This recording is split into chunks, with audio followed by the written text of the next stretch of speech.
Thank you. What I thought I'd do tonight is just talk a little bit about what I think I've been doing. Anytime any of you have any questions, I think it'll be more interesting for you, and perhaps even for me, if you ask your questions as they occur to you.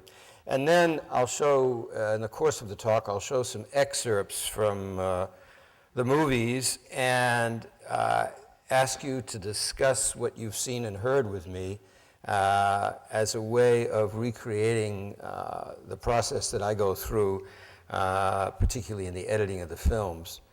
The technique is really quite simple. The crew consists of 3 of us, and I don't do any research before the film begins, other than, first of all, I have to get permission. And permission, I've found so far, has been relatively easy, with a couple of exceptions. My strategy in getting permission is the old Army game of trying to go to the top right away. So I usually scout around a bit and find somebody I know that knows somebody at the place that is going to be the subject of the film. So I get introduced properly, and then I try and see them. And it's a situation where tactics and ethics happily coincide, because I tried to make an absolutely straightforward presentation about what I intend to do, which goes something along the lines that I want to make a movie about this juvenile court. I would like to be here about 6 weeks. During that time, I'd like permission to shoot whatever is going on. But if anybody objects, I will respect their refusal with no discussion, no attempt to convince them on my part, that over that period of time I'll accumulate 80 to 100 hours of film, and then it'll take me a year to edit it. And when I start, I have absolutely no idea what the point of view or the themes are going to be, and that what I want to do during the period of shooting is just collect material that interests me. I found it's been relatively easy to get permission. I try to start shooting almost, within a couple of weeks after I get permission, because I'm always very fearful people will change their minds. And I also offer to show the person from whom I'm requesting permission any of the previous films that I've done.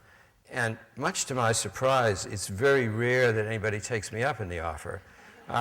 So the best of all possible worlds, if somebody happens to have heard your name or is vaguely familiar with your name and hasn't seen any of your work, it's probably a great advantage, at least in the beginning.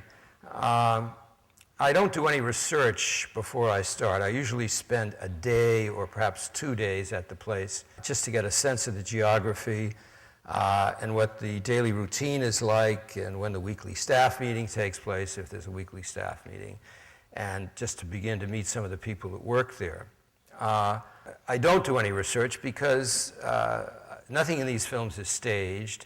And since I don't know what the point of view is or the themes are going to be, I think the shooting of the film is the research. I then start editing the material. And the first thing I do is look at all the sunk up rushes and make up a log. And an entry is made in a notebook, 1-line summary of what's on that shot, and the category of event that the sequence belongs to. And then I begin to look at the material. Sometimes I look at it in the order in which it's shot. Sometimes I just arbitrarily look at whatever interests me that day. But over the course of 3 or 4 weeks, I look at everything. And then as I look at it, I have a kind of informal evaluation system that I use. And then I start to edit. And I edit alone, primarily because I find it confusing to have somebody to talk to. Because I always think the other person is right. And film editing is really, to a large extent, talking to yourself, and I guess I find that very interesting. Over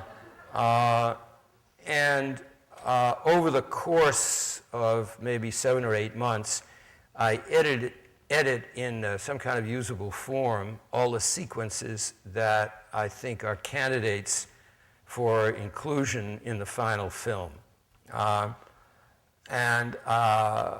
Without really formally thinking very much about the dramatic structure of the film or the order in which I'm going to use the sequences. And then after that 8 months, I have all the sequences that I think I might put into the film on the table beside me or hanging up on the editing room wall.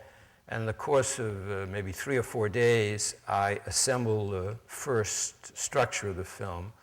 And I can do it very quickly at that point because all the material I think I might want to use is in a accessible form. And I can make changes very quickly as they occur to me. I have a really difficult time editing in the abstract. I can't edit on paper and make an outline. I have to see how shots work in relationship to each other. And that first assembly usually comes out to about 30 or 40 minutes longer than the final film. Then over a course of 5 or 6 weeks, I work on the rhythm, the internal rhythm of the sequences and the rhythm of the shots, the transitional shots between the sequences. And often I find, for example, that a sequence which, as originally cut, has a beginning, a middle, and an end, for example, may not need the beginning because that same material has been more successfully presented in another sequence. So that there's a kind of, the editing process is a kind of compression. So I go from 160 or 100 hours to 2 or 3 hour movie. I generally end up using only about 3% of the material. And it takes me 5 or 6 weeks to find the rhythm and to arrive at a dramatic structure that I can delude myself into thinking works.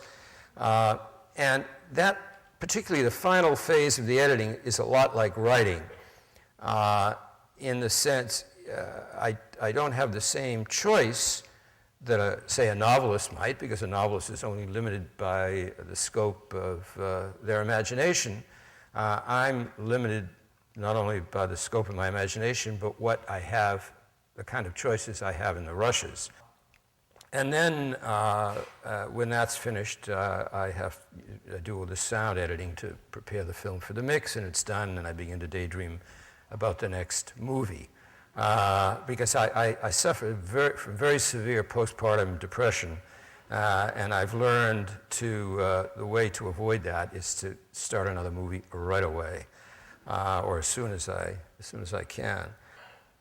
But the thing that interests me, I mean, documentary film is a sport, and so I like to think I'm an athlete, and my principal athletic interest is running around making these movies.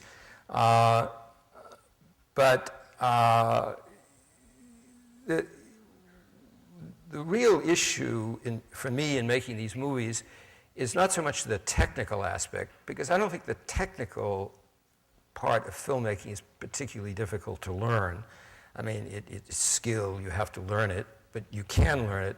The real issue, for me at least, is trying to think through the significance of what it is, of recognizing what it is you're shooting. Because sometimes if you're lucky and you're patient enough, and patience is extremely important, you come across sequences, you come across aspects of human behavior and dialogue that you'd have to be a great novelist to invent. As a documentary filmmaker, you can't take credit for that. All you can take credit for is being present and recognizing material for the value it might have. And the most interesting, and I think for me the most difficult aspect of documentary filmmaking is recognizing and trying to become aware of what it is that I'm seeing and hearing. And trying to figure out what the implications of in a given sequence might be, and how it might fit with other sequences that I come across.